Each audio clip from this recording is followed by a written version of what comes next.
قیامت پر ایمان رکھنا بطور مسلمان ہم سب پر فرض ہے۔ جس روز صرف اور صرف اللہ تعالیٰ کی ذات باقی رہے گی اور باقی ہر چیز فنا ہو جائے گی۔ قیامت کے بعد محشر میں ہر کوئی اپنے اعمال کا حساب دے گا جو اس نے اپنی دنیاوی زندگی میں اکٹھے کیے ہوں گے۔ نیک اعمال ہونے پر جنت اور برائیوں پر اسے جہنم میں داخل کیا جائے گا، جو کہ ہمیشہ کی زندگی ہے اور جو کبھی ختم نہیں ہوگی۔ مزید ڈسکس کرنے سے پہلے اس چینل کو سبسکرائب کر لیں تاکہ آنے والی مزید معلوماتی ویڈیوز آپ تک بر وقت پہنچتی رہیں۔ جس وقت لوگوں کے درمیان ان کے اعمال کا فیصلہ ہو چکا ہوگا، یعنی کہ جنتی لوگ اپنے روشن چہروں کے ساتھ جنت کے اندر داخل ہوں گے اور جہنمی لوگ پھٹکارے ہوئے ہمیشہ کے لیے جہنم میں پہنچ جائیں گے، تو جنتی لوگ یہ سوچتے ہوں گے کہ ہم نے سب سے بڑا انعام پا لیا، یعنی کہ ہم نے جنت حاصل کر لی۔ بھلا اس سے بڑا انعام ہمارے لیے کیا ہو سکتا ہے، جس کی ہمیں دنیا میں خوشخبری دی گئی تھی، ہمیشہ نہ ختم ہونے والی جنتی زندگی۔ جب جنتی لوگ آپس میں یہی سوال کر رہے ہوں گے اور اس بارے میں سوچ رہے ہوں گے، تو پھر اللہ پاک ان سے سوال کریں گے، اے میرے لوگوں، کیا تم اب خوش ہو؟ تو لوگ جواب دیں گے کہ اے ہمارے رب، آپ نے ہمیں جہنم سے بچا کر جنت میں داخل کیا، آخر اس سے بڑھ کر ہمارے لیے اور کیا انعام ہوگا؟ آپ صلی اللہ علیہ وآلہ وسلم کی ایک حدیث جس کا مفہوم کچھ یوں ہے کہ جو لوگ نیک اعمال کرتے ہیں انہیں جنت عطا کی جائے گی، اور اس کے ساتھ ساتھ اس سے بڑھ کر بھی۔ آپ صلی اللہ علیہ وآلہ وسلم کے یہ الفاظ کہ انہیں جنت سے بڑھ کر بھی کچھ عطا کیا جائے گا، یہ کسی اور چیز کی طرف اشارہ ہے۔ ایک اور حدیث میں آپ صلی اللہ علیہ وآلہ وسلم نے ارشاد فرمایا، اللہ تعالیٰ اپنے نور کے پردے اور حجاب ہٹا کر ان جنتی لوگوں کے سامنے ہوں گے، اور لوگ اللہ تعالیٰ کو ایسے دیکھیں گے جیسے 14ویں کے چاند کو دیکھتے ہیں، یا پھر بارش کے موسم میں بادلوں میں گھرے سورج کو۔ کسی بھی شخص کو اپنی جگہ بدلنے کی ضرورت پیش نہیں آئے گی، سب کو اپنی اپنی جگہ کائنات کی یہ سب سے بڑی نعمت نصیب ہوگی، اور اللہ تعالیٰ کو دیکھنے والے جنتی لوگوں کے چہرے اس وقت روشن ہو جائیں گے۔ وہ اللہ تعالیٰ کے حسن کے دیدار میں اس طرح کھو جائیں گے کہ دیکھتے دیکھتے کئی سو سال گزر جائیں گے، اور انہیں اس بات کا علم بھی نہیں ہوگا۔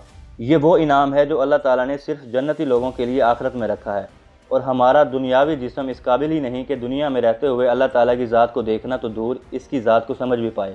لیکن ایک صاحب عقل انسان کے دماغ میں یہ سوال اکثر پیدا ہوتے رہتے ہیں کہ کیا اللہ تعالیٰ کی ذات کو کسی بھی طرح دیکھنا ممکن ہے؟ اگر ایسا ممکن ہے تو کیسے؟ اور اگر نہیں تو اس کی وجوہات کیا ہیں؟ دوستو، ہمارا دنیاوی جسم اس قابل ہی نہیں کہ دنیا میں رہتے ہوئے اللہ تعالیٰ کی ذات کو دیکھے اور سمجھ پائے، کیونکہ دنیا میں رہتے ہوئے ہمارا دنیاوی جسم بہت ساری چیزوں کے لیے لیمیٹڈ ہے۔ ہم انسان بہت ساری چیزوں کو دنیا میں رہتے ہوئے بھی صرف آبزرو کر پاتے ہیں، انہیں دیکھ نہیں پاتے۔ تو کیا اس کا مطلب یہ ہے کہ وہ چیزیں ایگزسٹ ہی نہیں کرتی؟ فار ایگزامپل، ہماری اس دنیا میں جنات اور فرشتوں جیسی مخلوق موجود ہے، اور اسلامی تعلیمات کے مطابق ہر مسلمان ان پر یقین رکھتا ہے۔ تو کیا اگر ہم انہیں اپنی آنکھوں سے نہیں دیکھ پا رہے تو اس کا مطلب یہ ہوا کہ یہ چیزیں وجود نہیں رکھتی؟ بالکل رکھتی ہیں۔ چلیں اسے سائنسی طور سے سمجھنے کی کوشش کرتے ہیں، کیونکہ سائنس ایک ایسا علم ہے جس پر ہر فرقے اور ہر مذہب کا یقین ہے۔ آج سائنس ہمیں یہ بتاتی ہے کہ ہمارا یہ انسانی ناک ایک مخصوص حد تک ہی چیزوں کو سونگھ سکتا ہے، اور ہماری آنکھیں ایک مخصوص حد تک کی ویو لینتھ کی چیزوں کو دیکھ سکتی ہیں، اور ہمارے کان ایک مخصوص فریکوینسی سے نہ تو زیادہ سن سکتے ہیں اور نہ ہی کم۔ تو کیا اس کا مطلب یہ ہے کہ اگر ہم انسان ان فریکوینسیز کو نہیں سن پا رہے تو یہ ایگزسٹ ہی نہیں کرتی؟ نہیں، ایسا بالکل نہیں ہے، بلکہ کئی جانوروں کی قوت بینائی اور سننے کی طاقت انسانوں سے زیادہ ہوتی ہے، اس لیے وہ جنات کو دیکھ سکتے ہیں۔ ہم جانتے ہیں کہ ہمارے ارد گرد ہائی فریکوینسی ویوز، مثلاً ریڈیو ویوز، مائکرو ویوز اور انفرا ریڈ موجود ہیں، جن کو ہم دیکھ نہیں پاتے، مگر ہماری روزمرہ کی زندگی کے اندر ہم اپنے mobile phone towers, microwave oven اور انفرا ریڈ ٹیکنالوجی کو اس کے اندر استعمال کرتے ہیں۔ اس کے بعد اگر مزید گہرائی میں جائیں تو گریوٹی، کوانٹم لیول جو کہ مائکروسکوپ کے نیچے بھی نظر نہیں آتے، اس کے علاوہ مائکرو آرگنزم جو ہمارے جسم کے اندر موجود ہیں، اور کائنات میں موجود اینٹی میٹر، یہ سب کی سب چیزیں وجود رکھتی ہیں، لیکن ہم اپنی انسانی آنکھوں سے انہیں نہیں دیکھ پاتے، کیونکہ ہمارا جسم ٹائم اور سپیس نام کی چیز میں قید ہے، تبھی تو ہمارے لیے ہر لمحہ وقت گزر رہا ہے، اور اس دنیا کے اندر رہتے ہوئے ہم کئی چیزوں کے علم کے لیے محدود کر دیے گئے ہیں۔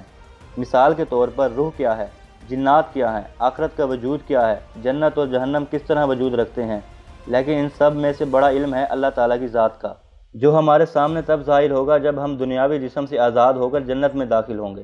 جو کہ دنیاوی چیزیں بھی صحیح طرح دیکھنے کا علم نہیں رکھتا، تو وہ اس دنیا کے خالق اور مالک یعنی اللہ تعالیٰ کی ذات کو کیسے دیکھ سکتا ہے؟ یہ وہ واحد انعام ہے جو بہت بڑا ہے، یا یوں کہیں کہ سب سے بڑا انعام ہے جو صرف اور صرف جنتی لوگوں کو جنت میں ہی نصیب ہوگا۔ دوستوں، اب تک کے لیے اتنا ہی، ملتے ہیں ایک نئی ویڈیو میں ایک نئے ٹاپک کے ساتھ، تب تک کے لیے اپنا خیال رکھیے، اللہ حافظ۔